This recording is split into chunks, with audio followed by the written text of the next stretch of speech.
Persuasive speech lowering the drinking age. Speech 1101. Should the drinking age be lowered to 18 or 19 by Ruth Ings from the CQ Researcher.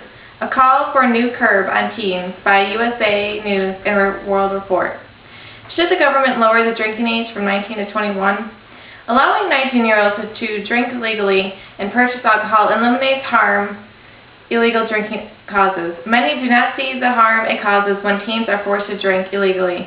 In 1982, the government passed a minimum drinking age law, MDLA, to change the drinking age from 19 to 21. They believe this law would make a difference in teen deaths. Ruth Ings' study shows that as a nation we have tried prohibition legislation twice in the past for controlling irresponsible drinking problems. This was during the national prohibition in the 1920s and state prohibition in the 1850s. These laws were finally appealed because they were unenforceable and because the backlash towards them caused other social problems.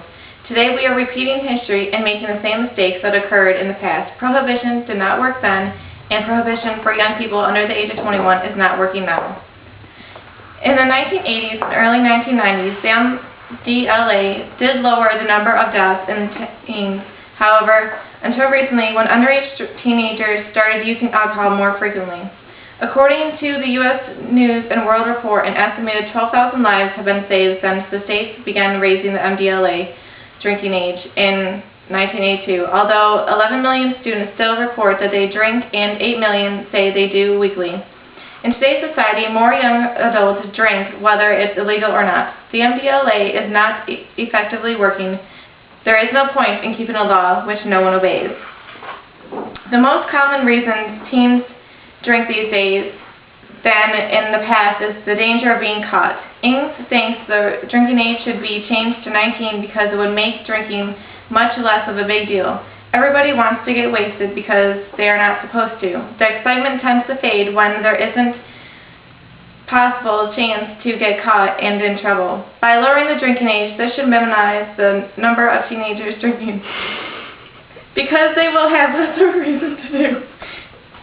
a reason to. This should drop the amount of alcohol abuse amongst teens today. By the government changing laws and cutting the on-demand supply of alcohol has caused teenagers to start binge drinking. In the U.S. News Report, study says a UD student who is 19 thinks that lowering the drinking age would decrease the tendency to binge drink eventually. If the younger students become used to the idea and availability, they won't have the same craving or need. By having easier access to alcohol will reduce the number of teenagers binge drinking. Because it will be more readily available, teens feel the need to binge drink from the fear of not being able to consume alcohol when they please.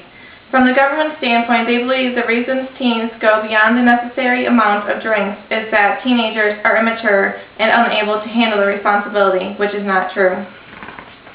In today's society, 19-year-olds are at the same maturity level as a 21-year-old. Young adults go through more experiences, which gives them more maturity than in the 1980s and 1990s. According to Ruth Ings, the legal drinking age should be lowered to 18 or 19, and young adults allowed to drink in controlled environments such as restaurants, taverns, pubs, and official school and university functions. In these situations, responsible drinking can be taught through role modeling and educational programs. Mature and sensible drinking behavior would be expected. Most teens drink irresponsibly due to the main reason that it is forbidden. The sensible thing to do for today's younger society is lower the drinking age to 19. The MDLA still causes more problems than it solves. Teens will always continue to drink. Maybe by lowering the drinking age and giving young adults the chance to take responsibility for themselves, they will make responsible decisions when it comes to drinking. This generation shouldn't be punished because of their parents' generation who couldn't handle the responsibility. By changing the law so that 19-year-olds are able to drink and purchase alcohol, they can learn from the others' mistakes and prove that it wouldn't be a bad decision to make.